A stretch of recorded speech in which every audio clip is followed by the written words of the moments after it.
because my music was intoxicating.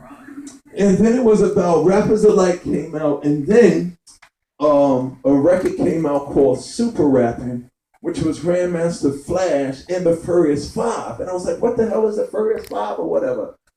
And I put the needle on that record. And now Rappers Alike was 3 rappers rapping separately. I put the needle on this Super Rapping record, and it said it was a party night. Everybody was breaking, the highs was screaming, and the bass was shaking, and it won't be long till everybody knowing that Flash is on the beatbox going. I was like, oh my God, what's this? So I started writing rhymes. Just for me though. Not for the world to hear. I was the DJ and the MC in my little mind. And then a friend of mine named Joseph Simmons came over my house, and he discovered my little rhyme book. And he looked at me in 1979. He looked at me and he said, well, my brother Russell lets me make a record. I'm putting you in my group. So 4 years went by. Jam Master Jay, rest in peace, and Run went to the same high school. I went to a completely different high school. I went to an all-boys Catholic high school in Harlem. I went to Catholic school my whole life. I was a little nerdy kid that loved to read comic books, and because I was always reading, I was always on the honor roll, though.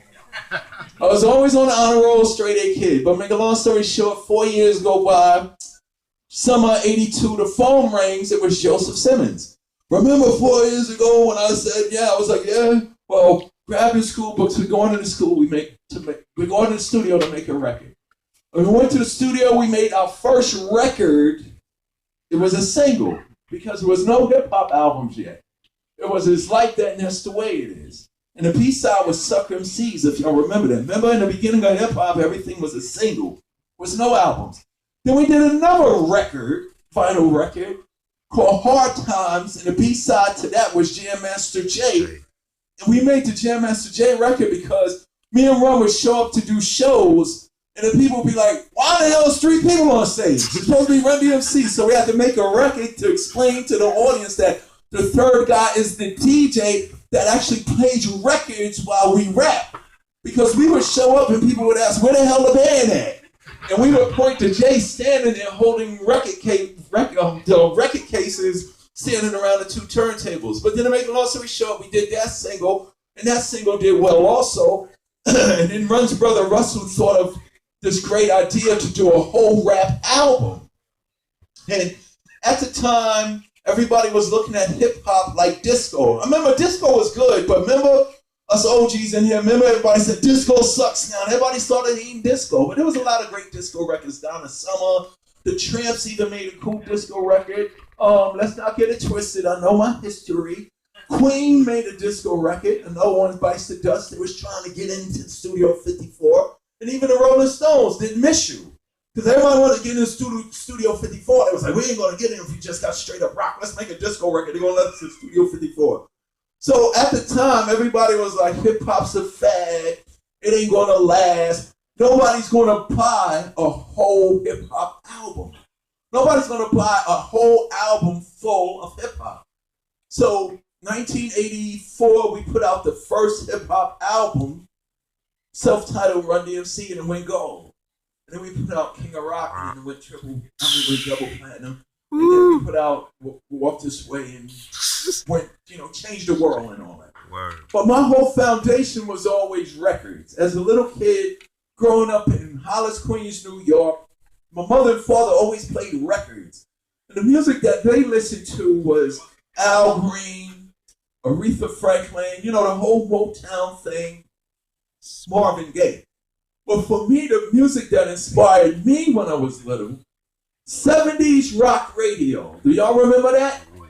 How beautiful 70s rock radio. 70s rock radio with the rock and the so-called, what they call classic rock now, the Stones, the Beatles, Led Zeppelin, Bob Dylan and all of that. But then all the folk rock and Harry Chapin and Jim Croce. As a little black kid growing up in Queens, New York, I cared nothing about soul power, high heels, and afros.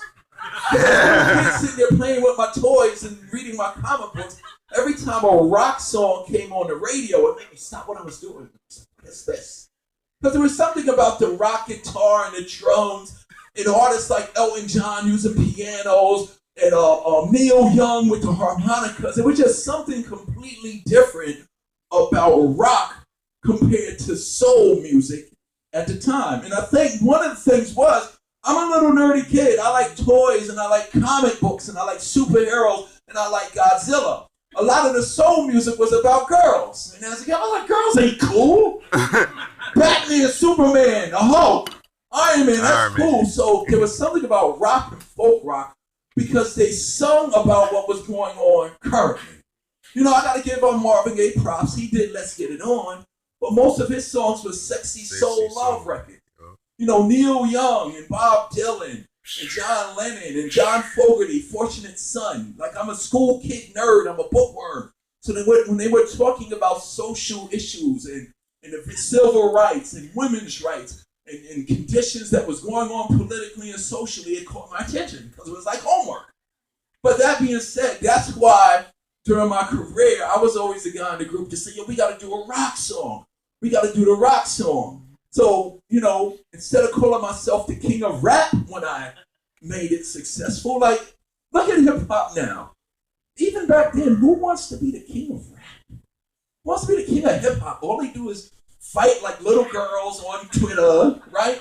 They talk about, you said this about me, and you said this, and you talked about my mother.